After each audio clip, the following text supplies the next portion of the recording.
दिसंबर की सनसनाती हुई सर्द शाम के लगभग 5 बजे मैं अंबेडकर नगर के मुख्य रेलवे स्टेशन अकबरपुर जंक्शन पर वीडियो शूट कर रहा था जब स्थानीय लोगों से पता चला कि यहाँ से 45 किलोमीटर दूर 200 साल पुरानी एक रहस्यमय हवेली है जहाँ सूरज ढलने के बाद कोई नहीं जाता। उस गांव का नाम था मकरई, जो बसखारी से लगभग 15 किलोमीटर दूर था। मेरे भीतर का लेखक छटपटाया, मानो ऐसे ही किसी हवेली की तलाश उसे ना जाने कितने सालों से थी। ढलते हुए सूरज को देखकर मैंने अंदाजा लगाया कि अगर मैं पूरी रफ्तार से भी ड्राइव करूं तो पहुंचते पहुंचते अंधेरा हो ही जाएगा। आखिरकार मैंने वहां जाने का इरादा बदल दिया, लेकिन यह तय था कि मुझे कभी न कभी तो वापस आना ही था। आखिरकार मैं लौटा 4 महीने बाद, गर्मियां शुरू होने से पहले। लेकिन इस बार भी आते आते दिन ढल चुका था। सूरज 2 क्षितिज पर वृक्षों के पीछे डूबने को आतुर था। मेरे पास ज्यादा समय नहीं था। आधे घंटे में ही गहरा अंधेरा पांव पसारने वाला था। लेकिन यहाँ पहुंचने वाला मैं अकेला नहीं था, बल्कि कुछ और भी लोग मुझसे पहले यहाँ तफरी कर रहे थे। टूटी हुई दीवार से जब मैं भीतर गया तब इस हवेली की विशालता ने मुझे प्रभावित किया। ऊपरी मंजिल पर कई लड़के इंस्टाग्राम या शायद फेसबुक के लिए सेल्फी मारते हुए नजर आ रहे थे। उनकी तादाद देखकर मैं समझ सकता था कि वह झुंड में क्यों आए हैं, क्योंकि जब आप अकेले होते हैं तो ऐसी फटती है कि ना आप बता सकते हैं और ना ही किसी को दिखा सकते हैं। मैं तो यही सोच कर आया था कि यहाँ पर सन्नाटा होगा, लेकिन इन लोगों को देखकर मैंने सोचा शायद हवेली के इतिहास के बारे में इन्हें कुछ जानकारी होगी, सिवाय इसके कि इसे किसी राजा ने बनवाया था। सैकड़ों साल पुरानी है। रात होने के बाद कोई यहाँ पर नहीं आता। इसके अलावा कोई भी जानकारी इन लोगों से मालूम ना हो सके। चैनल को सब्सक्राइब करने के बाद घंटे को दबाना ना भूलें, ताकि भविष्य का हर एक वीडियो आप सरलता से देख पाएं।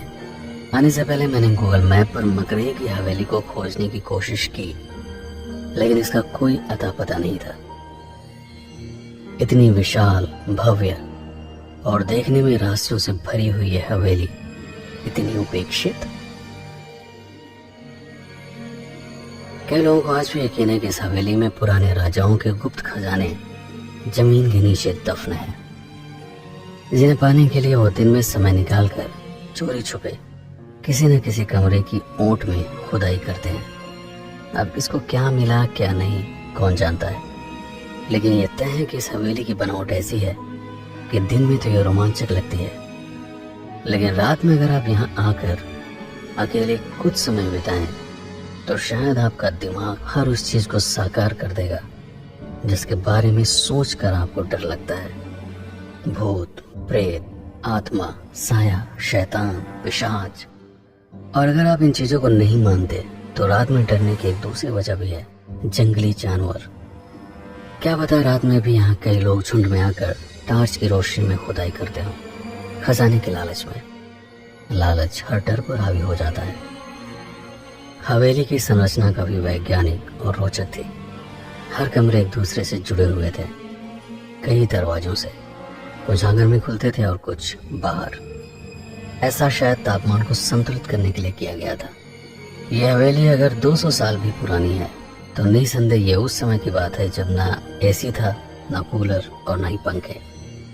लेकिन तब भी मई जून में भयानक गर्मी पड़ती थी, इसलिए तापमान को सामान्य स्तर तक लाने के लिए हर कमरे में कई दरवाजे लगाए जाते थे, ताकि उन्हें हवा के प्रवाह की दिशा को ध्यान में रखते हुए खोला और बंद किया जा सके। आजकल जिस तरह के घर बनाए जाते हैं उसमें आंगन का विशेष महत्व नहीं है, क्योंकि हम तापमान को कृत्रिम रूप से नियंत्रित कर लेते हैं। लेकिन आंगन की संकल्पना इस आधार पर की गई थी ताकि गर्म और ठंडी हवा के बीच पैदा होने वाले दबाव से हवा का एक प्राकृतिक प्रवाह बनाया जा सके, जिससे तापमान एक सामान्य स्तर तक संतुलित हो सके। इसके अलावा घर में होने वाले कई रीति रिवाजों, शादी, विवाह के समय भी आंगन क्रियाकलाप का प्रमुख केंद्र बन जाता था। हवेली के पीछे पश्चिम उत्तर के कोण पर शायद जानवरों के लिए व्यवस्था की गई थी। गाय, भैंस, घोड़े या किसी भी तरह के पालतू जानवर जो मनुष्य की जीवन शैली को किसी न किसी रूप में लाभान्वित करते थे। पीछे की तरफ एक और छोटा आंगन दिख रहा था। निश्चय ही ये महिलाओं के लिए निर्मित किया गया होगा। महारानी, राजकुमारियां और उनकी परिचारिकाएं यहाँ पर पुरुष वर्ग से अलग थलग रहते हुए अपना जीवन यापन करती रही होंगी।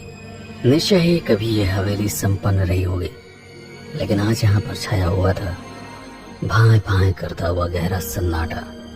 विचित्र नीरव था। दरवाजे, सीढ़ियां, गलियां, आंगन, कमरे सभी वीरान थे। ईंट एवं चूना पत्थरों से बनवाई गई इस हवेली के परिसर के बाहर मंदिर का निर्माण किया गया था, जो निश्चय ही एक आदर्शवादी सोच को दर्शाता है, ताकि राजघराने के लोग ही नहीं बल्कि स्थानीय लोग भी मंदिर में जात पात एवं ऊंच नीच के भावनाओं को परे रखकर एक साथ ईश्वर की उपासना कर सके। मंदिर से कुछ ही दूरी पर एक गहरा कुआं था। हवेली को बनाने से पहले पानी की आवश्यकता एवं निर्माण कार्य को सुचारू रूप से चलाने के लिए इसे बनवाया गया होगा। अर्थात यह कुआं इस हवेली से भी अधिक पुराना है। आसपास भैंस चरा